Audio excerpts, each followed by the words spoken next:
welcome. Hey, it's Steve Mann from Burn and Learn, the Cigar Lifestyle Podcast. I'm here with Brent at Route 7 Cigars in Sterling at a special Oliva event. So, Brent, you want to give us a quick overview of the event today and what you have available? Sure thing. I'm Brent Belsinger with Oliva Cigar Company. We're featuring a whole suite of Oliva cigars for the event today. We're doing a buy four, get one free, and then we're also doing a free sampler plus an Oliva branded tumbler. Okay. Very nice. If you buy a box of cigars. Very nice. You want to give us a quick overview of what you have available, the line, and the different profiles of what's available? Yep. So we've got the full suite of Oliva and Nub cigars.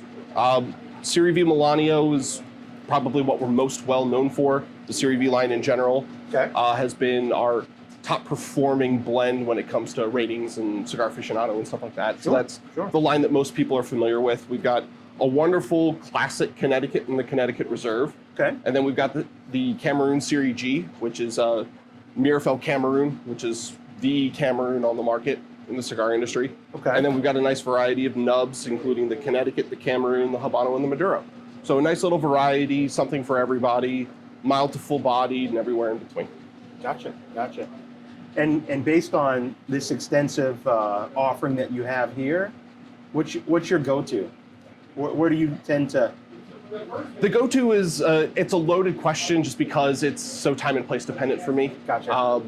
I tend to gravitate more towards the Milanio if I'm smoking on a fresh palate. Okay. That seems to be my lean. If I'm pairing it with a bourbon, I tend to go towards something like the Serie V. Okay. If I'm smoking a cigar in the morning with a cup of coffee, I'll gravitate more towards the Connecticut Reserve or the Serie G. The Nub Connecticut's also a great choice in the morning because it's Cameroon binder, Connecticut wrapper, so you get kind of the blend of those two flavors. Gotcha. So if I can't decide between a Connecticut or a Serie G, I'll just grab a Nub Connecticut and call it a day. Yeah, so something like this, this nub, this would be kind of my morning, kind of just getting started with a cup of coffee. It seems like to be a nice choice there. And for me, like the Milanio, the Serie V, that's a go-to. I've been dying to try the Serie G, the Cameroon wrapper. I haven't tried that one yet. Oh, you have to. What would you say about the flavor profile of the G compared to like the V? So that Mirafel Cameroon that we use is a really sweet, nutty Cameroon tobacco. Okay. To me, Cameroon kind of falls into two camps. It's either that really sweet, nutty profile, or you get more of that nutty, earthy profile. Okay. I tend to gravitate towards those sweet Cameroons. So being Nicaraguan fill, it's going to have a little bit of pepper characteristics to it, but really that blend is geared to highlight that Cameroon wrapper. So that's the flavor that you're tasting on that cigar. Gotcha. I've been enjoying Oliva cigars for years, and what I really like is the breadth and the extent of the line, right? There's a little bit of something for everyone, which I think is favorable for Oliva. That's one of my favorite things about working for the company as well. That's it. Our portfolio is so varied and the flavor profile so wide that I never really get bored of smoking the cigars every day. Gotcha. And being with Oliva for 8 years, I smoke a lot of Oliva cigars, and every day I'm looking into my humidor going, which one am I going to smoke today? And there's always a decision point, and I bounce around to here and there and everywhere around the portfolio. So I like it. So I think you said, Brent, 8 years at Oliva. Mm-hmm. What were you up to prior to joining the company? I worked for a retailer in Maryland. Okay. Some of you all may be familiar with Dalveda Cigars. Sure. I was at their Ellicott City store from about summer 2010 to the end of the year 2017. Okay. So I've been working in the cigar industry since I was 21. Started smoking cigars at 18. I'm 36 now. Gotcha. So I've been in the cigar business for 15 years of my working career, and probably I've been smoking cigars half the time I've been alive. No, I got you. And what are your thoughts? Like, as a rep, does that prior retail experience actually help you once you go to represent a brand or a line? Immensely.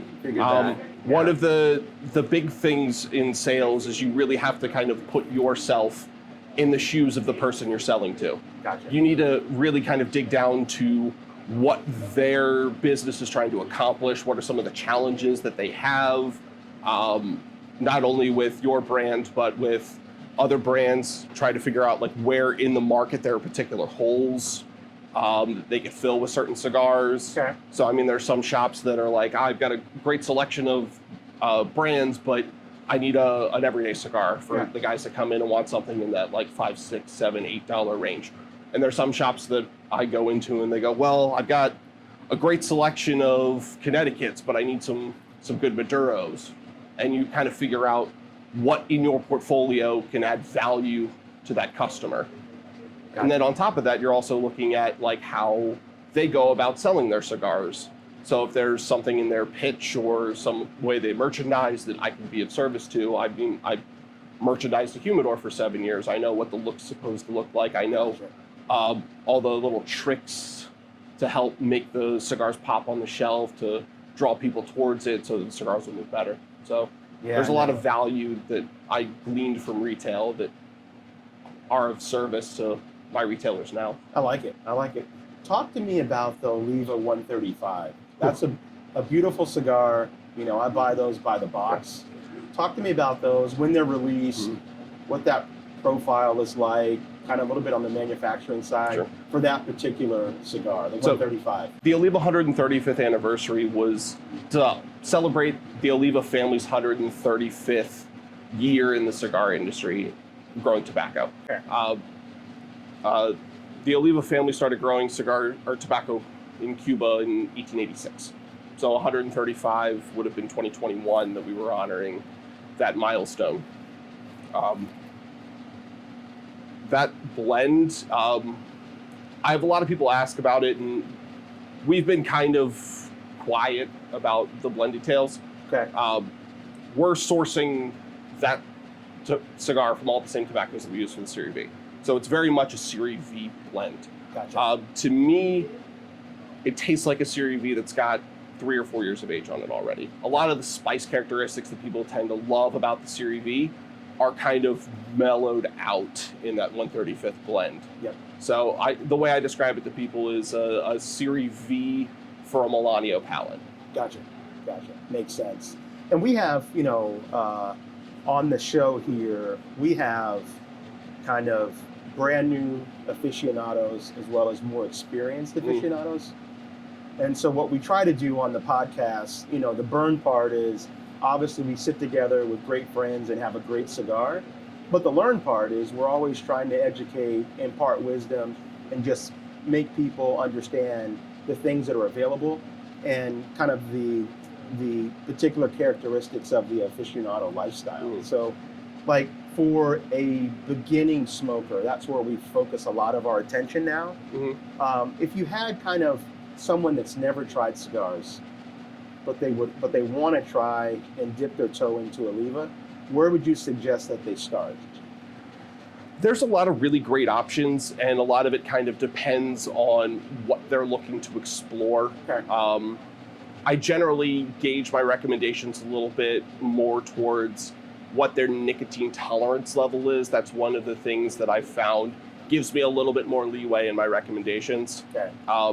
If you've never smoked a cigar before, you've never smoked a cigarette, you've never vaped, you've got zero nicotine tolerance whatsoever, Yep. I tend to really err on the side of mild to medium, maybe a smaller medium, like size-wise, Okay. just to avoid the kind of the buildup of the nicotine in a cigar. Sure. Because a cigar has as much nicotine as a pack of cigarettes.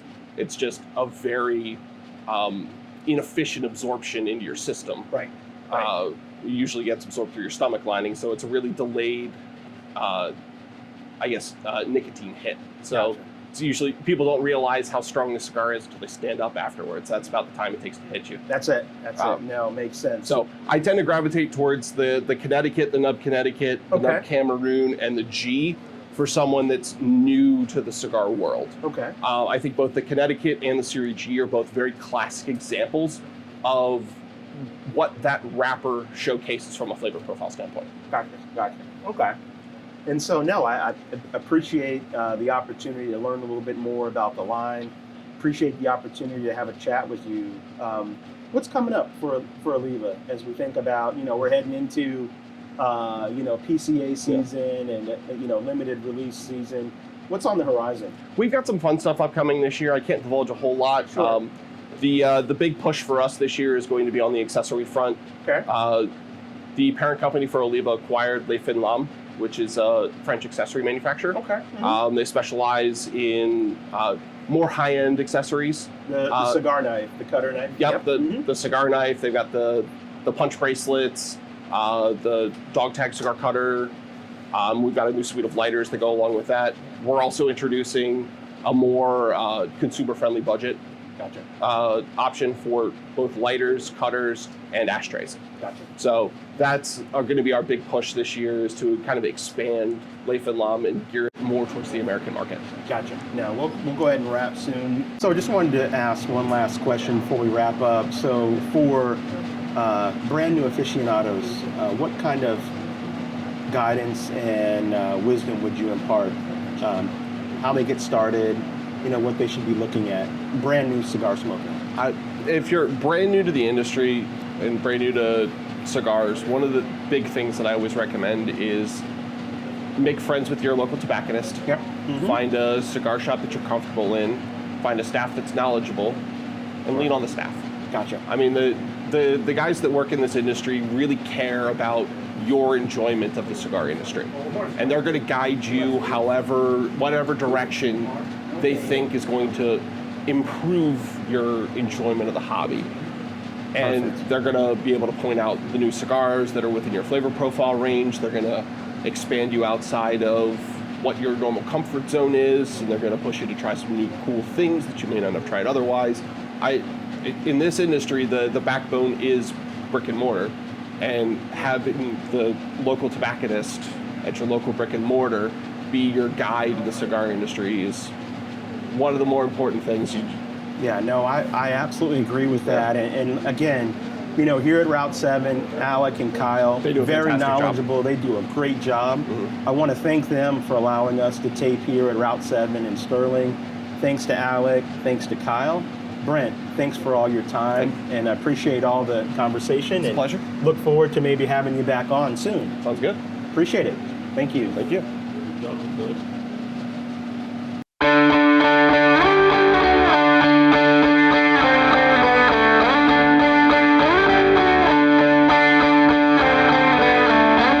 Thanks for lighting one up with us. That was Stephen Mann.